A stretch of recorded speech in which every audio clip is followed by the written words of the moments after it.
जय भीम साथियों। हर साल सामूहिक रूप से मनुस्मृति दहन दिवस क्यों मनाया जाता है, इसकी चर्चा करेंगे इस वीडियो में। खासकर महाराष्ट्र में मनुस्मृति दहन के कार्यक्रम आयोजित किए जाते हैं। लगभग 100 साल पहले बाबा साहब भीमराव अंबेडकर द्वारा 1927 में जाति प्रथा के खिलाफ विरोध जताने के लिए इसकी शुरुआत की गई थी, क्योंकि बाबा साहब ने समाज में छुआछूत, भेदभाव, ब्राह्मणवाद द्वारा दलित पिछड़े वर्ग पर हो रहे शोषण के चलते इस मनुस्मृति को जला दिया था। उन्होंने कहा था कि भारतीय समाज में जो कानून चल रहा है वह मनुस्मृति पर आधारित है। यह ब्राह्मणवाद, पुरुषवादी, भेदभावपूर्ण कानून है, इसे खत्म कर देना चाहिए।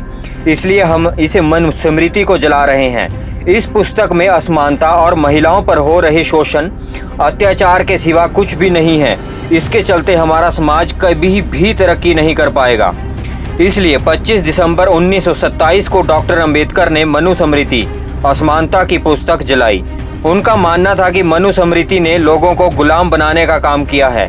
मनुस्मृति और श्रुति, यह दोनों जो भी है, यह ब्राह्मणवादी धर्म असमानता के मूल्य गहराई तक भरे हुए हैं। हमें ऐसा धर्म नहीं चाहिए। हमें ऐसा धर्म चाहिए जो स्वतंत्रता, समानता, बंधुता और प्यार प्रेम को मूल्य का आधार बने, जिस प्रकार उनका इशारा बौद्ध धर्म की तरफ था। और बौद्ध धर्म की प्रस्तावना उन्होंने 5000 लोगों के सामने रखी थी और बाद में उनके साथ बहुत से लोग जुड़ गए थे।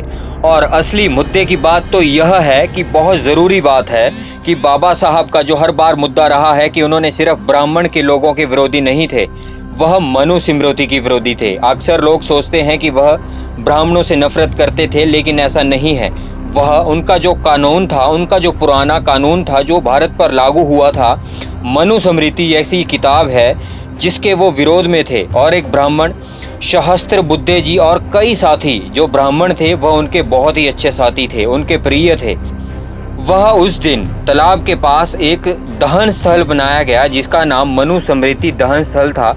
वहां पर सहस्त्र बुद्धे जो कि ब्राह्मण थे, उनके साथियों ने बाबा साहब के साथ मिलकर मनुस्मृति का दहन कर दिया था। सहस्त्र बुद्धे जी के साथ कई दलित साधु भी थे। वह उसका विधि पूर्वक दहन करके इसे अगले दिन दबाया भी गया था।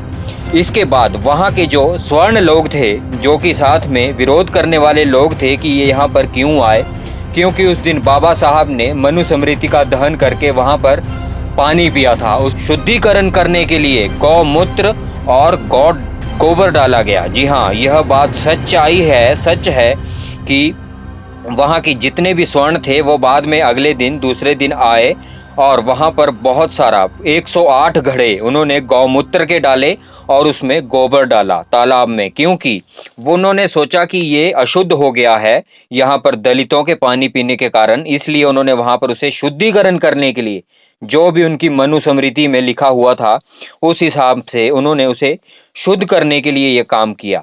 तो अब आप भी अपने विचार रखें कि बाबा साहब ने इतना कुछ किया दलितों के समाज के लिए, और ऐसा नहीं है कि उन्होंने दलितों के लिए किया। उन्होंने जो भी संविधान लिखा वह इंसानियत के लिए लिखा, समानता के लिए लिखा, स्वतंत्रता के लिए लिखा।